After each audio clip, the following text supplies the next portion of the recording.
Okay, so in 2007, there was a missing person report on young lady, about 3 years old, British young lady by the name of Madeleine McCann. And she was with her family at the time, vacationing in Portugal when she went missing. So here we go. Jerry and Kate, thanks very much indeed for talking to us. I'd like to begin by taking you back to the events of May the 3rd, on that evening. Tell us how you discovered that Madeleine had gone. As I think people are aware, we were checking regularly on the children. And What? Why is he looking down intently like that? It seems like he tensed up immediately. And this is like the first interview, I think. So interesting. This is their first talk through. it was during one of my checks that I discovered she'd gone. I mean, I can't really go into any details about Why that, not? but I'm sure any parent will realise how that felt. The panic set in immediately.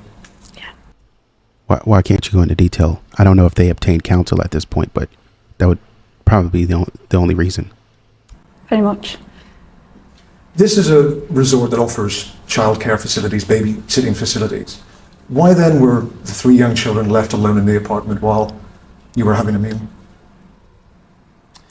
I mean, I think if you know the location here, which you've seen, what we did, I think, and we've been reassured by the fact in the thousands of messages from people who've either done exactly the same or said they would have done the same. And for us, it really wasn't very much different to having dinner in your garden.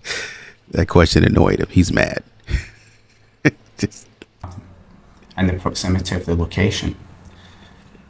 I think it's fair to say that, you know, the guilt that we feel having not been there at that moment, irrespective of whether we had been in the other bedroom or not, will never leave us.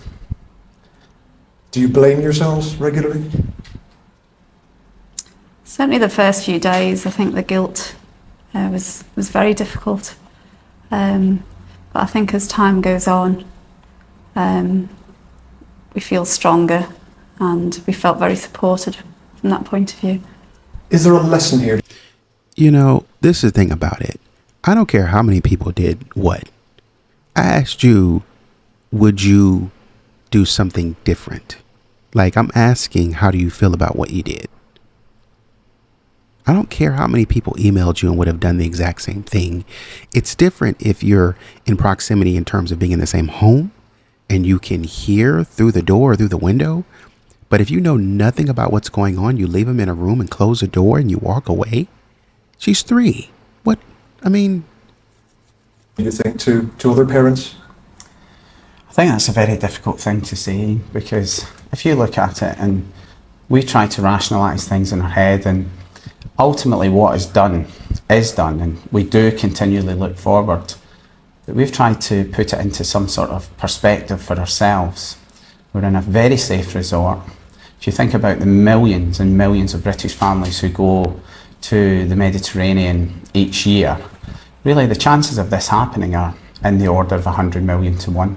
I think at worst we were naive. I mean, we're very responsible parents. We love our children very much.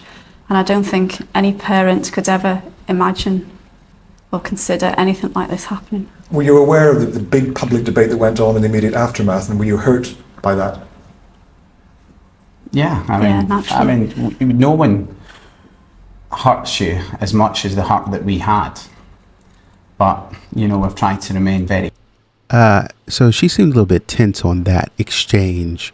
They were both going to talk, and I think she had what she felt like a more important point to make.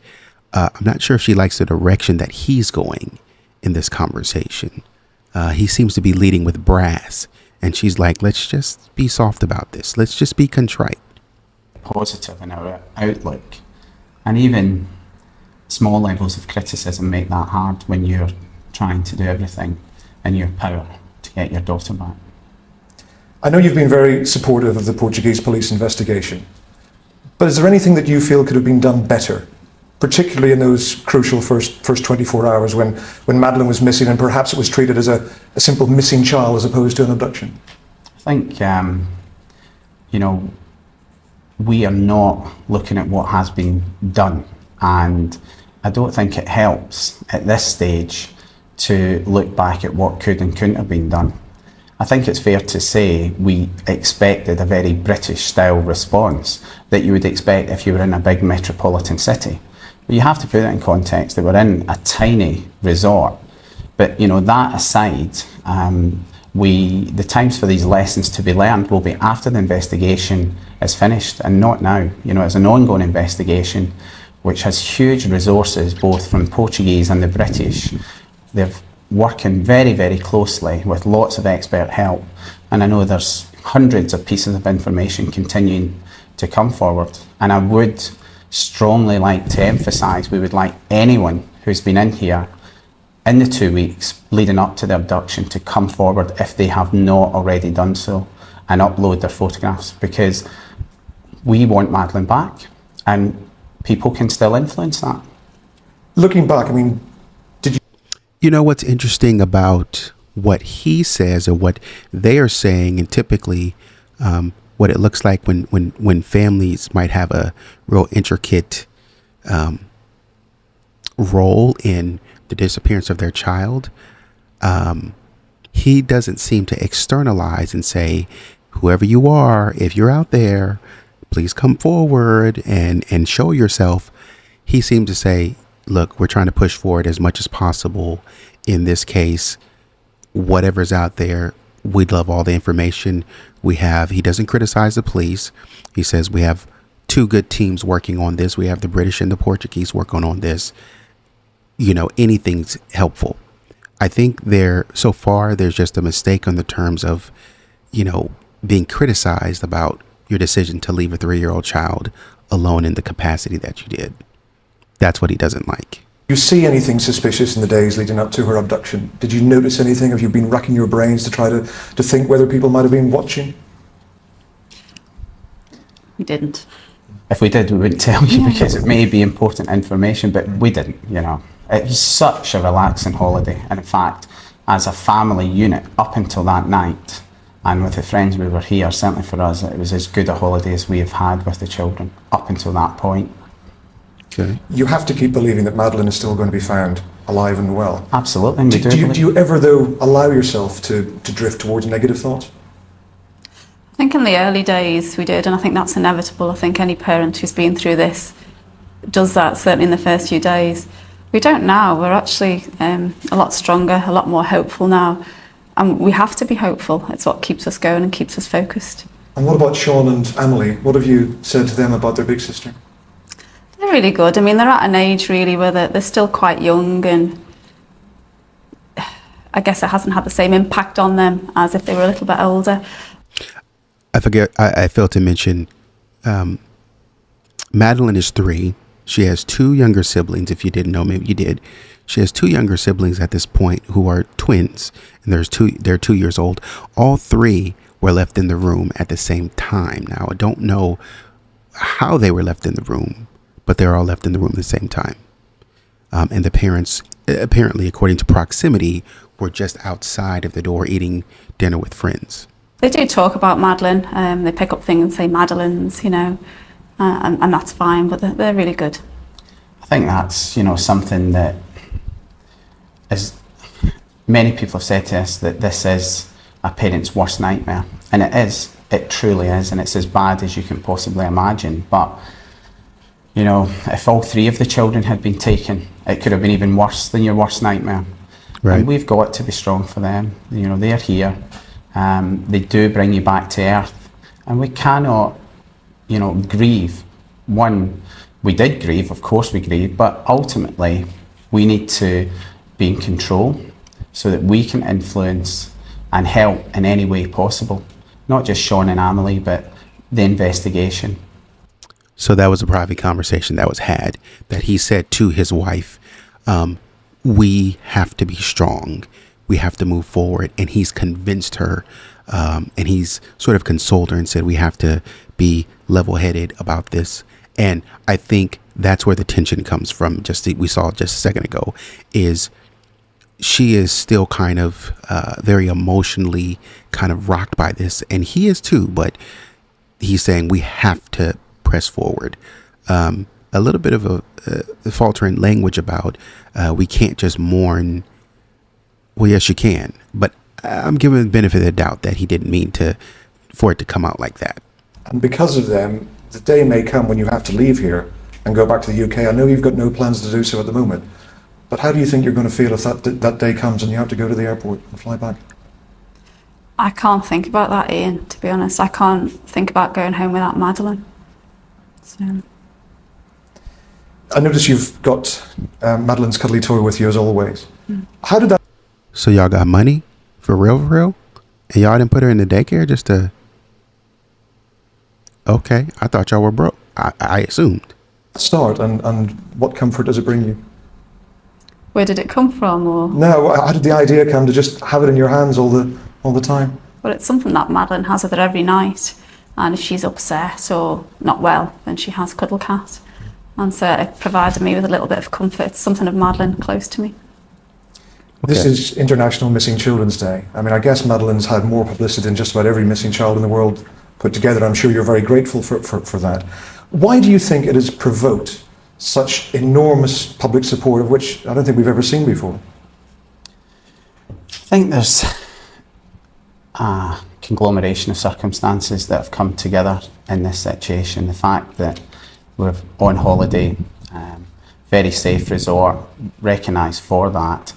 And of course, the world has changed in terms of information technology and the speed of response, you know, in terms of the media coming here and us being prepared to some extent use that to try and influence the campaign. But above all else, it's touched everyone. Everyone. You don't have to be a parent for this to have a major impact on you. And I think it's also been very, very important. And some of the things which we have done and said, which we didn't realise what impact they would have, but so many thousands of people are doing small things to help us find Madeleine, because the worst feeling was helplessness, the absolute worst, that we had no bearing on finding her. But once you start to do that, then you start to feel a bit better.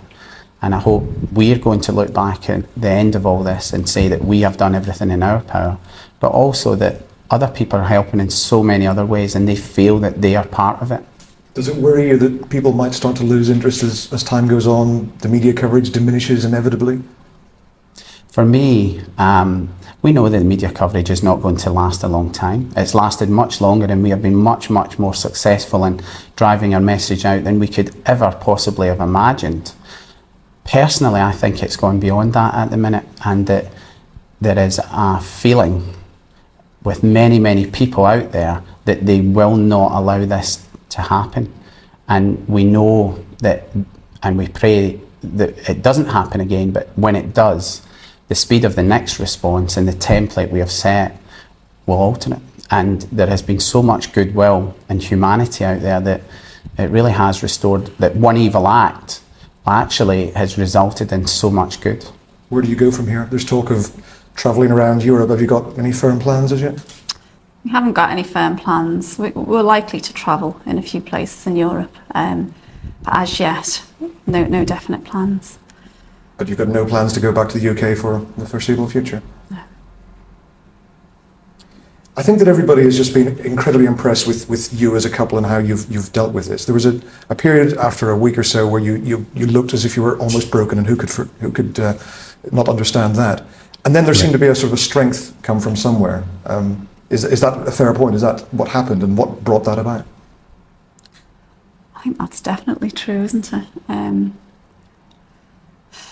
Certainly, you know, at the end of that first week, there was so much emotion that we had spent, and we actually had a period where we discussed this openly, that we felt completely devoid of emotion. And the analogy that I like to use is a bit like when we were students and you got to your overdraft limit and you'd gone beyond it and there was just nothing left in the tank. I think physically and mentally were shattered. But, you know, as you can I don't know where that example went. And she shook her head like, what? I don't know what. I'm still trying to figure out what he meant by that. Overdraft to your limit. Maybe in terms of, that's, I guess, in terms of, we're just in reference to what he said about, hey, you guys look broken that first week. And he's kind of saying, yeah, you know, you're overdrafted, you're at your limit, but now maybe you get another deposit or something like that. I didn't get that at first, but now it makes sense. Actually get more on an even keel. We started to get back into the black. And we'd also worked tirelessly behind the scenes to put support mechanisms in place, including our legal team, the response with the fund, which was really driven by offers rather than us thinking that we needed it. And once these were in place, then it helped us to focus on what we really needed to focus on. Well, everyone who's watching, who's been following Madeleine's case over the past 3 weeks, just wishes you all the best. Thanks very much, Jerry. Thanks very much. Thank you very much. Thank you. It's pretty interesting. I think they did pretty well. I think they answered questions really well so far. Had some references to their legal team, which I think might have been stifling their ability to answer some things under guidance of counsel. I think they're staying around as much as they can in Portugal to, at the time, to watch over and the investigation as much as they can and be close to it. But I don't see anything out of the ordinary that would make me think that it's more than just neglect in a way. You know, you neglected to watch your child appropriately.